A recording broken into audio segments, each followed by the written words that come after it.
Alejandra Rubio sepultó 2 años de su vida, para que una editorial se lucrara con su apellido, y ella se quedara con las migajas. Y eso que acabas de escuchar, es solo el principio de todo lo que pasó, porque detrás de ese libro, hay una maniobra tan fría y tan calculada, que cuando la termines de escuchar, vas a ver cada entrevista que dio, cada portada que protagonizó, y cada vez que su madre la defendió en televisión, con ojos completamente distintos. Si estás tan indignado como nosotros por lo que le hicieron a Alejandra Rubio, suscríbete a este espacio, porque lo que te vamos a contar ahora mismo, te va a indignar todavía más. Estamos hablando de la nieta de María Teresa Campos, la hija de Terelu, la sobrina de Carmen Borrego, la nuera de Mar Flores, y la mujer de Carlo Constancia. 5 apellidos de los que más pesan en la historia del entretenimiento español. 5 apellidos puestos al servicio de un solo proyecto. Un libro.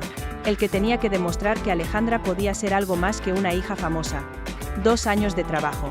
Una campaña de promoción que ninguna debutante había recibido jamás en este país. Y un resultado que en algún despacho de la editorial todavía nadie se atreve a pronunciar en voz alta. Todos lo piensan. Nadie lo dice. Y esa pregunta que flota en silencio en esa sala, es exactamente la misma que se está haciendo ahora mismo su propio entorno. ¿Qué pasa cuando Nacer Campos ya no basta para vender un libro? Retrocedamos un poco, porque este escándalo lleva mucho más tiempo cocinándose de lo que parece. El contrato con la editorial se firmó entre aplausos internos y fotografías para redes sociales. El ambiente era de celebración. Alejandra aparecía en cada imagen con esa expresión de quien acaba de dar un paso definitivo, de quien ha cruzado una línea que ya no tiene vuelta atrás. Lo que no aparecía en esas fotos, lo que nadie publicó, era el documento en sí, las condiciones reales del acuerdo, el adelanto pactado, según fuentes del propio sector editorial consultadas en su momento, no figuraba entre los más altos del mercado para un primer libro, pero eso era lo de menos, porque la apuesta real, la que de verdad movía ese contrato desde el principio, iba por otro lado completamente distinto. Una persona vinculada al proceso de producción del libro, lo resumió con una frase que pocos quisieron repetir en público después. El verdadero negocio, dijo, nunca fue lo que ella escribiera, fue lo que su apellido generaba alrededor sin que la editorial tuviera que invertir un solo euro en publicidad propia. Si crees que esto es solo una cuestión de cifras que no le importan a nadie fuera del mundo editorial, suscríbete a este espacio, porque lo que viene a continuación va a cambiar completamente tu versión de esta historia, porque aquí no hablamos de un libro cualquiera, hablamos del proyecto que se vendió desde el primer minuto, como la confirmación de que Alejandra Rubio había dejado de ser solo la hija de Terelu para convertirse en una voz propia, una autora por mérito propio, una mujer que podía sostenerse sola, sin necesitar el apellido como muleta. Esa fue la narrativa que se repitió en cada entrevista, en cada plató en el que la sentaron durante meses. Una historia cuidada al milímetro.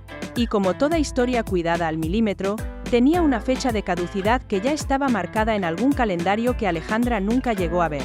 Mientras la promoción se multiplicaba semana tras semana, dentro del propio equipo editorial empezaban a circular cifras de preventa que no encajaban con el ruido mediático que se estaba generando afuera.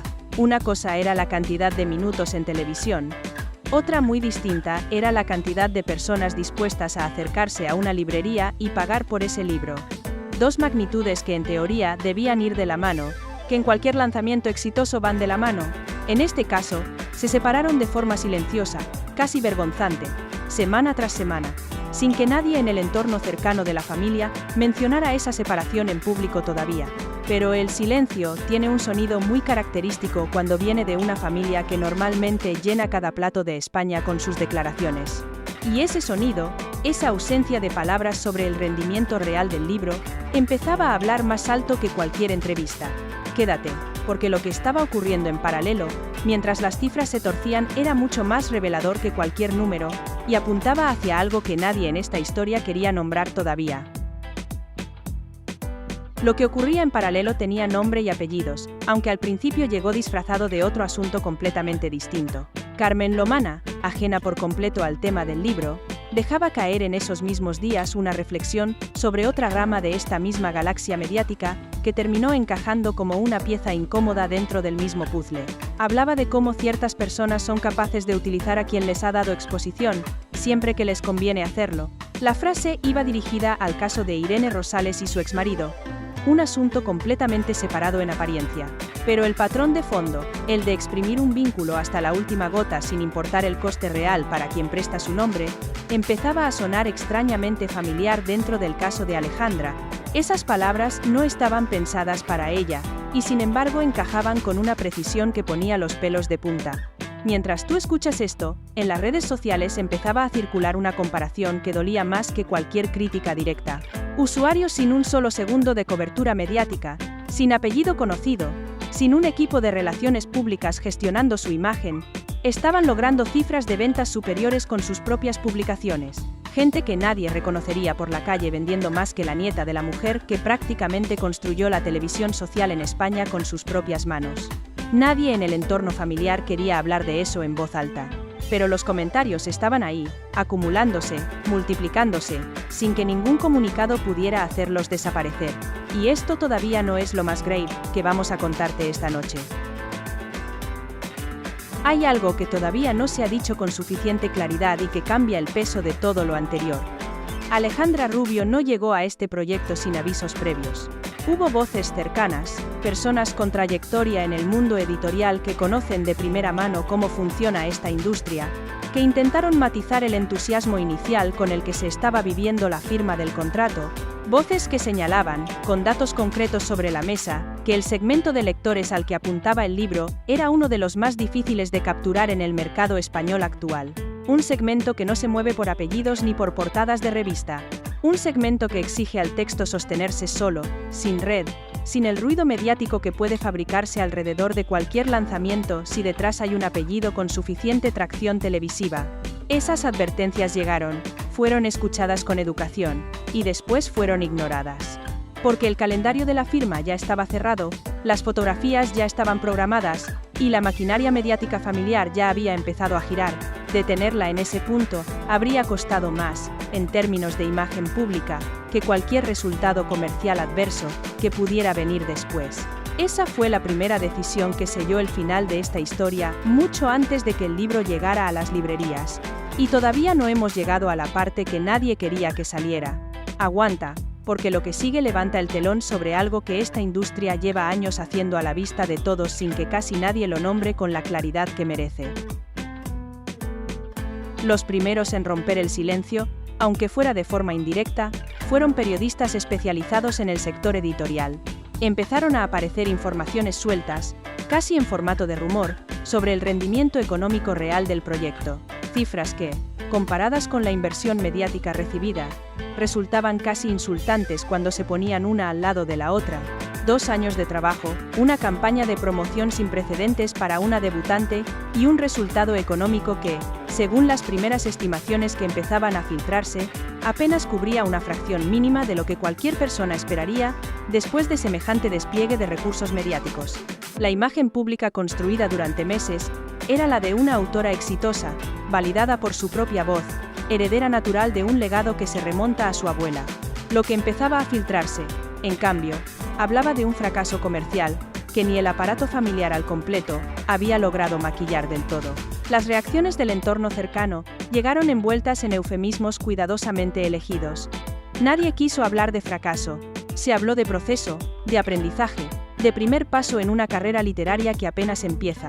Palabras bonitas para una realidad que, con números en mano, era bastante más incómoda de digerir. La distancia entre el vocabulario que usaban en público y los datos que circulaban en privado era tan grande que empezaba a ser visible para cualquiera que prestara atención a los dos planos al mismo tiempo. Y ahí, en esa grieta entre el discurso y la realidad, es exactamente donde empieza la parte más oscura de todo este asunto. Aguanta porque lo que viene a continuación explica por qué a la editorial nunca le importó realmente cuántos libros se vendieran. Y cuando lo entiendas, todo lo anterior va a verse con una luz completamente diferente.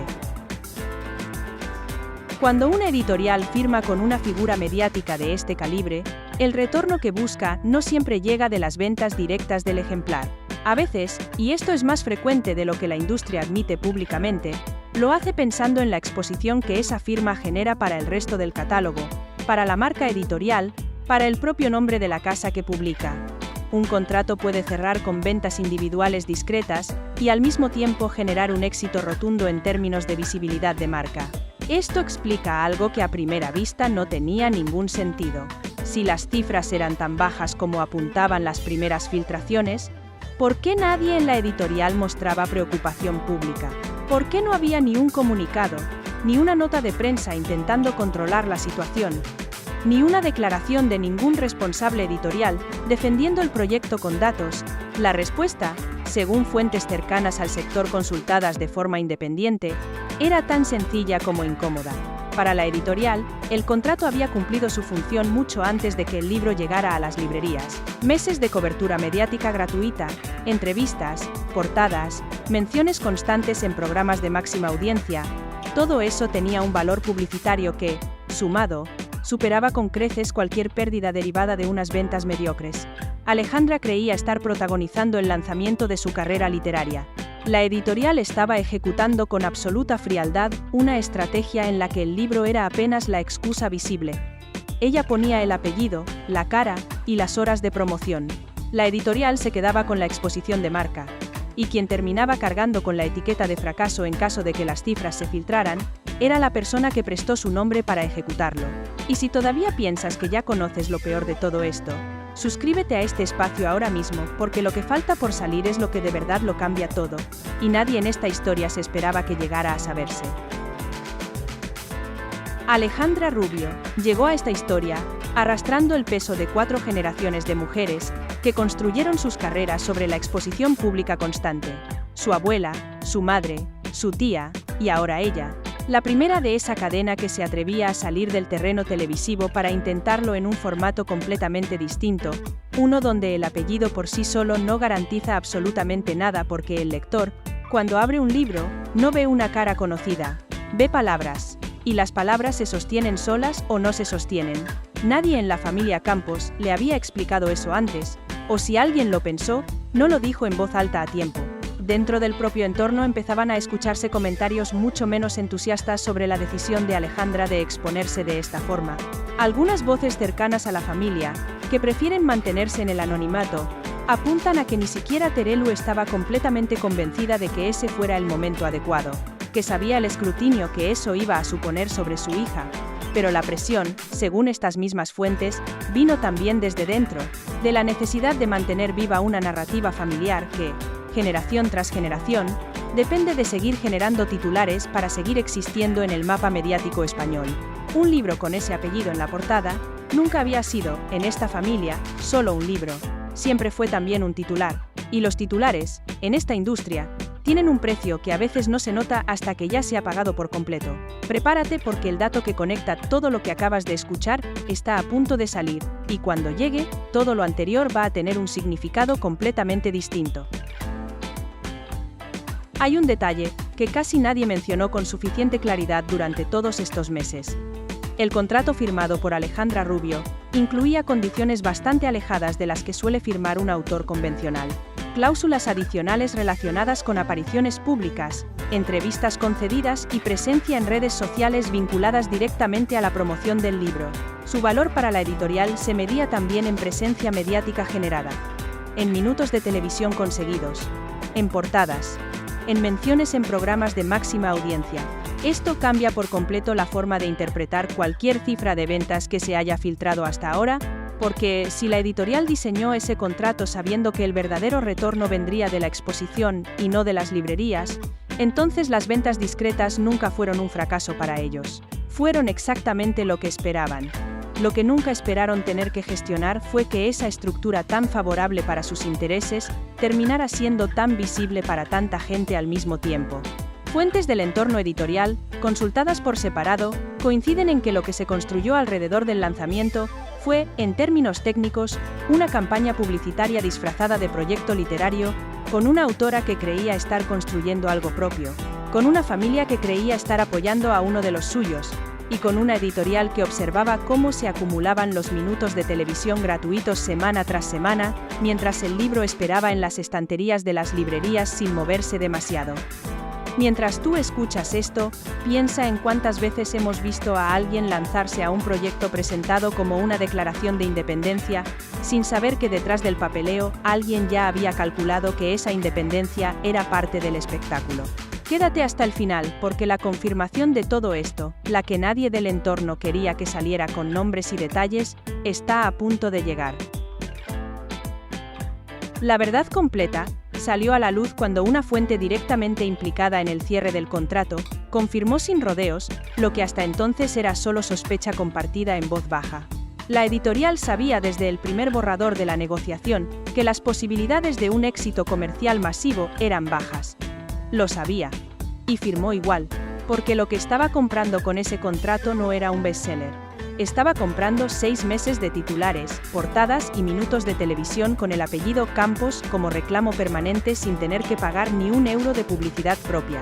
Alejandra creía estar protagonizando el negocio de su vida, la firma que la convertiría en autora por mérito propio.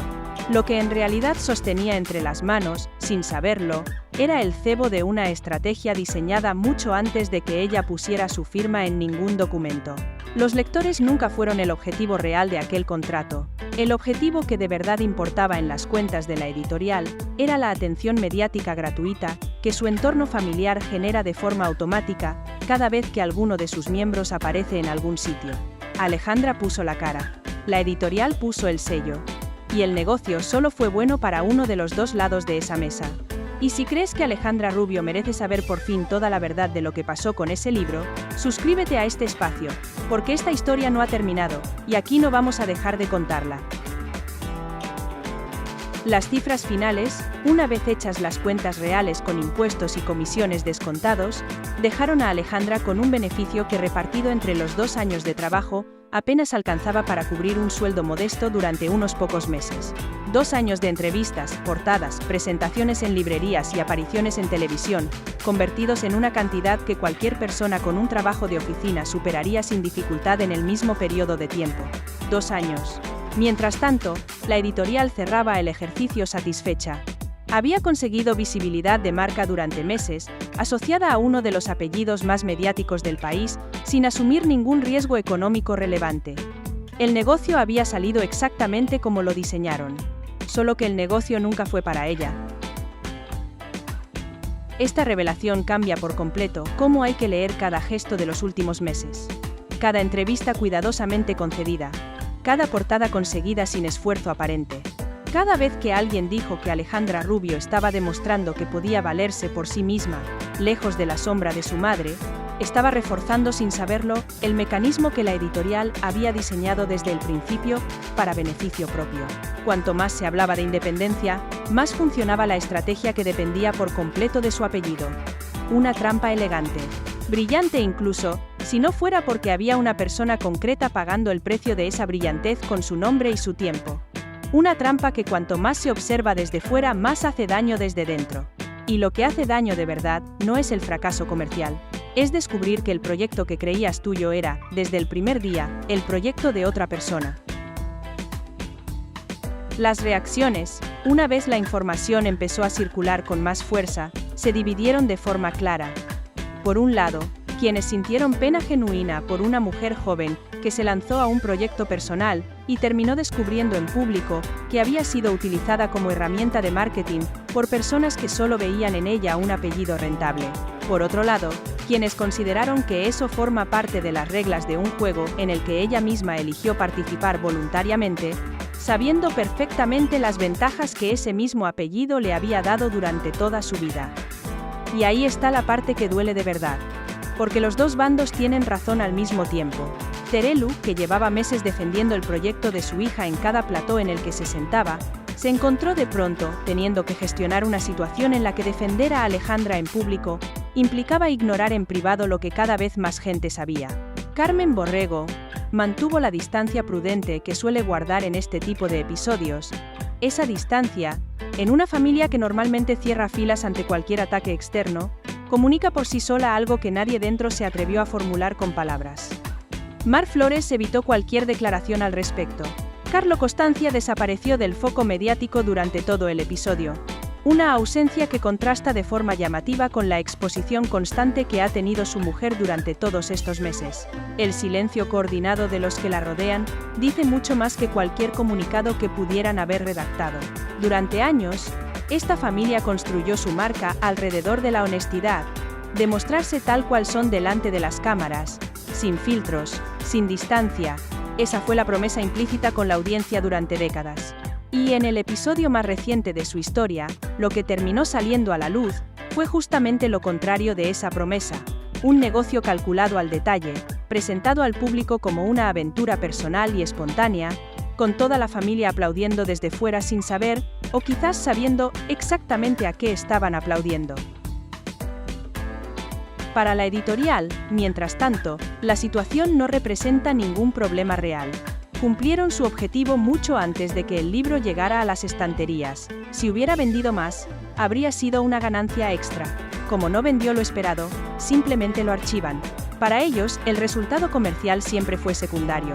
Una variable agradable pero prescindible dentro de una ecuación que ya había dado sus frutos mucho antes. Y aquí está la pregunta que esta historia deja flotando, la que nadie en los despachos de las grandes editoriales quiere escuchar formulada en voz alta.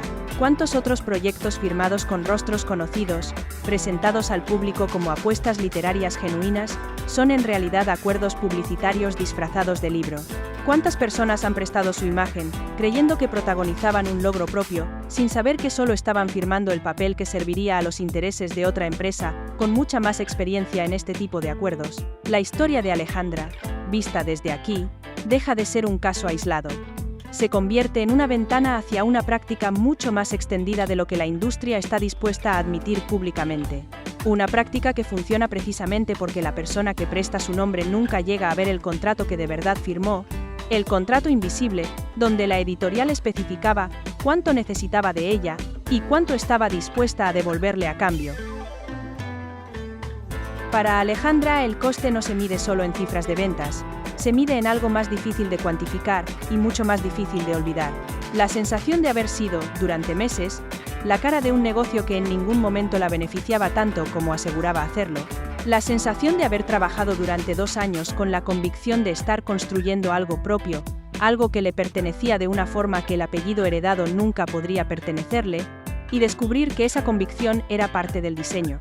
Que su entusiasmo, su esfuerzo, su disposición a aparecer en cada plató y conceder cada entrevista, eran exactamente los ingredientes que necesitaba la maquinaria para funcionar sin coste adicional para quienes la habían puesto en marcha. Una lección aprendida delante de millones de personas sobre lo que significa que tu apellido sea al mismo tiempo tu mayor ventaja y tu mayor vulnerabilidad. 2 cosas que en esta familia siempre han ido unidas. 2 cosas que Alejandra descubrió que no podía separar por mucho que lo intentara, por mucho que el proyecto se vendiera como la prueba definitiva de que era posible hacerlo. La industria del entretenimiento en España lleva décadas funcionando con esta misma mecánica. Apellidos que abren puertas. Puertas que llevan a contratos. Contratos que benefician a quien los redacta mucho más que a quien los firma. Y familias enteras que siguen girando dentro de esa rueda porque salir de ella costaría algo que ninguna de sus generaciones ha querido pagar todavía: el anonimato. Un apellido puede abrir todas las puertas, y aún así no garantizar absolutamente nada al otro lado. Cuando una familia entera depende de seguir generando titulares para seguir existiendo en el mapa mediático, tarde o temprano alguien de esa familia va a pagar en público, con su propio nombre, el precio de mantener viva esa maquinaria. Alejandra Rubio quería escribir un libro que la definiera como algo más que una hija famosa. Terminó protagonizando, sin proponérselo, la historia que mejor explica cómo funciona realmente la fama heredada en este país. Esa es la página que ningún comunicado de prensa va a poder borrar.